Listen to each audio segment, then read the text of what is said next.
There was this anti-Guns N' Roses movement. They were too dangerous. I was like 26 years old at the time. I get called up into the de facto president of Geffen Records.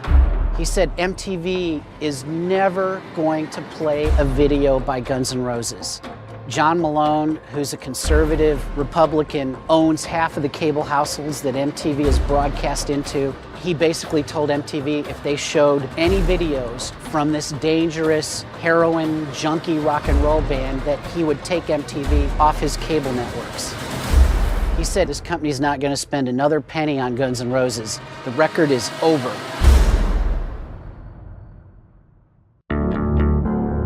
By the time the band hit the stage, I estimate there were like 6 record companies there. I could see like the beginning of some gigantic bidding war.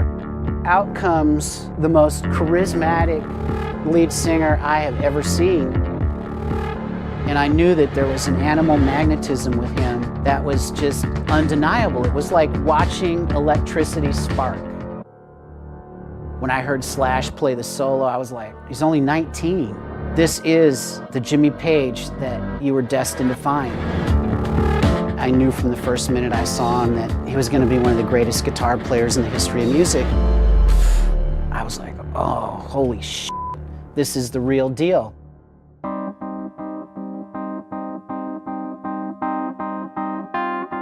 You know, I get this feeling about things and it's just like an instinct. I stayed for 2 songs, basically, and I didn't even finish the second song. I saw all I needed to see. I went back to the office the next day and I told David Geffen, I said, I just saw the biggest rock band in the world. They will be bigger than Led Zeppelin and the Rolling Stones combined. They will fill up stadiums. There was no way that I was going to live and breathe without getting that band signed.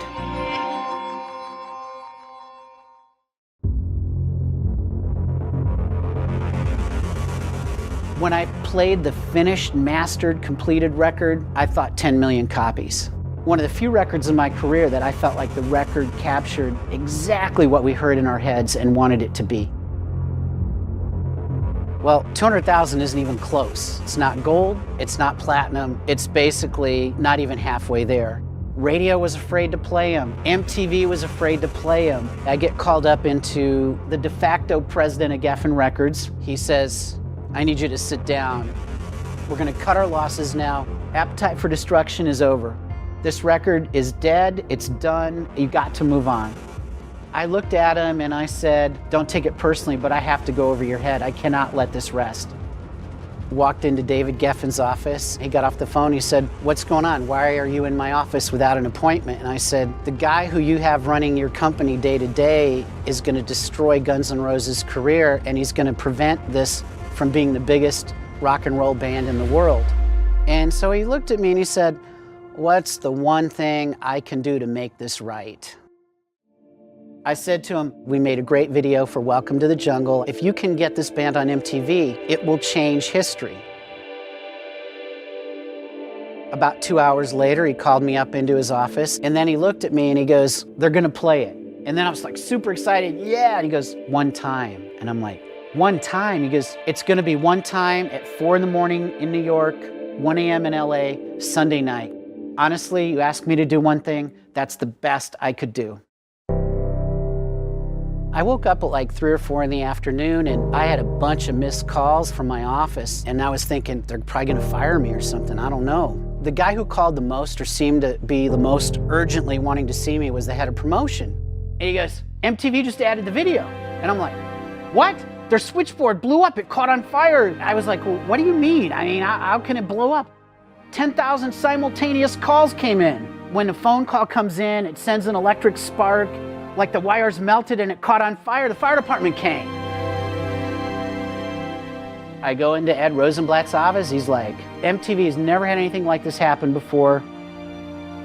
They think Guns N' Roses can build their channel. They're gonna play the shit out of them.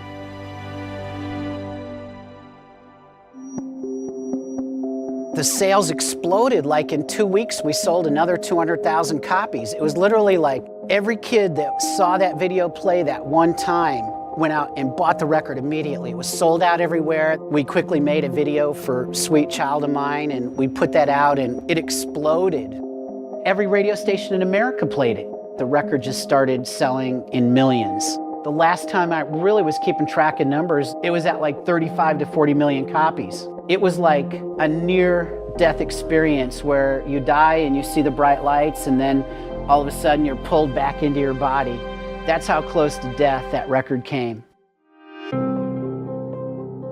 From the minute I saw them at the Troubadour, all the way to the band breaking up, we captured the last great breath of hard rock music in the world. There hasn't been anyone since then. Somewhere, there's gotta be some desperate kids. All they can think of or want to do is make great rock music. If there's another one, the next wave they're going to be the phoenix rising from the ashes, those kids got to be somewhere, you know? I hope that I can find it. I mean, I'm here. There's got to be some reason I'm here.